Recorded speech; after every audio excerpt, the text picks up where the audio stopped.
Welcome to PVR news. Tirumala Tirupati Devasthanam JEO Chirumamilla Venkaiah Chowdary తండ్రి చలమయ్య అనారోగ్యంతో మృతి చెందారు. ఈ విషయం తెలుసుకున్న పల్నాడు జిల్లా కలెక్టర్ కృతికా శుక్ల మాచెల్ల మండలం బెల్లంకొండవారిపాలెంలోని చలమయ్య నివాసానికి వెళ్లి ఆయన పార్థివ దేహానికి పూలమాల వేసి నివాళులు అర్పించారు.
ఆపరేషన్లో ఎంతో అనుభవం కలిగిన డాక్టర్ కీర్తి రెడ్డి, డాక్టర్ సతీష్, డాక్టర్ చంద్రశేఖర్లచే వైద్య సేవలు అందించబడును.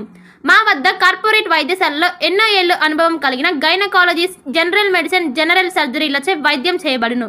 Orthopaedics, polytrauma, OBS and gynaecology, paediatrics, pathology, CT scan, x ray ల్యాబ్లతో పాటు అంబులెన్స్, ఫార్మసీ సౌకర్యం కలదు. మేనేజ్మెంట్ డాక్టర్ గోనుగుంట శ్రీకాంత్, నాప్థియాలజిస్ట్ doctor Gonuguntla Sai Sushma, MBBS gynaecologist.